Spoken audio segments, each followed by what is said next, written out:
అందరికీ నమస్కారం. రేపటి నుండి ఈ వస్తువుల రేటు భారీగా పెంపు. ఈ విషయాలను తెలుసుకోవాలంటే గనక వీడియో మీరు కంప్లీట్‌గా చూడండి. అప్పుడే మీకు కంప్లీట్ ఇన్ఫర్మేషన్ ఏంటో అర్థమవుతుంది. అదేవిధంగా ప్రభుత్వం నుంచి వచ్చే ప్రతి ఒక్క అప్డేట్ మీకు నేను ముందుగానే తెలియజేస్తాను. దయచేసి లైక్ చేయండి. లైక్ చేసి ఇటువంటి ప్రభుత్వ అప్డేట్ ప్రతి ఒక్కరికి తెలియజేసే వాళ్ళం అవుదాం. ఇక లేట్ చేయకుండా ఈ ప్రభుత్వం యొక్క అప్డేట్ ఏంటనే విషయాలన్నీ కూడా మనం ఇప్పుడు తెలుసుకుందాం.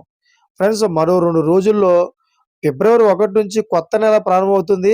అదే రోజున కేంద్ర ఆర్థిక మంత్రి నిర్మలా సీతారామన్ ఫిబ్రవరి 1న దేశ బడ్జెట్‌ను ప్రవేశపెట్టనున్నారు. అయితే దీంతో పాటు కొత్త నెలలో కొన్ని కొత్త మార్పులు కూడా జరగబోతున్నాయి. ఈ మార్పులు ఆర్థిక సంబంధమైనది. ఇవి సామాన్యుల ఆదాయంపై ప్రత్యక్ష ప్రభావం చూపవచ్చు. అయితే వచ్చే నెల నుంచి ఎల్‌పీజీ గ్యాస్ సిలిండర్ ధర, యూపీఐ నిబంధనల్లో మరోసారి పెద్ద మార్పు రానుంది. వచ్చే నెల నుంచి ఎలాంటి పెను మార్పులు జరగబోతున్నాయో ఒకసారి తెలుసుకుందాం.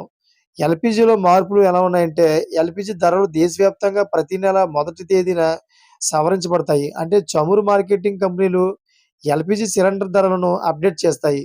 మరి ఇలాంటి పరిస్థితుల్లో బడ్జెట్ రోజున ఎల్‌పీజీ సిలిండర్ల ధరల్లో కోత ఉంటుందా?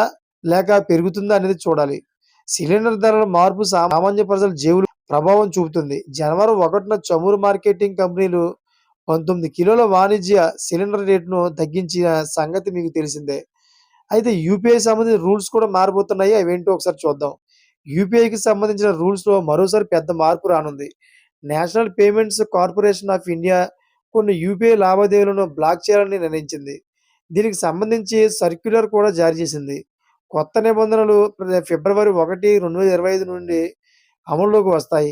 వచ్చే నెల ఫిబ్రవరి 1 నుండి ప్రత్యేక అక్షరాలతో కూడిన ఐడీలతో లావాదేవీలు ఆమోదించబడతాయి. ఎన్‌పీసీఐ ప్రకారం ఈ ఫిబ్రవరి 1 నుండి లావాదేవీ ఐడీలో ఆల్ఫా న్యూమరిక్ అక్షరాలు మాత్రమే ఉపయోగించబడతాయి. ఇది కాకుండా వేరే లావాదేవీ ఐడీని రూపొందించినట్లయితే చెల్లింపు విఫలమవుతుంది. ఇక మారుతి కార్లు కూడా ధర పెరుగుతుంది. అదేవిధంగా బ్యాంకింగ్ నియమాలలో కూడా మార్పు జరుగుతుంది. కోటక్ మహీంద్రా బ్యాంక్ సాధారణ ఫీచర్లు, ఛార్జీలలో రాబోయే మార్పుల గురించి కస్టమర్లకు తెలియజేసింది. ఇవి ఫిబ్రవరి 1, 2025 నుండి అమల్లోకి వస్తుంది. వీటిలో ఉచిత ఏటీఎం లావాదేవీ పరిమితుల సవరణ, వివిధ బ్యాంకింగ్ సేవల కోసం అప్డేట్ ఛార్జెస్ ఉన్నాయి. ఇంకా ఏటీఎఫ్ రేటు మార్పు కూడా ఉంది. ఏటీఎఫ్ రేట్ అయితే పెంచబోయే యోచనలో ఉన్నట్టు తెలుస్తుంది. చూసారా ఫ్రెండ్స్, లేటెస్ట్ అప్డేట్స్ కోసం ఛానెల్ సబ్స్క్రైబ్ చేసుకోండి. Thanks for watching friends.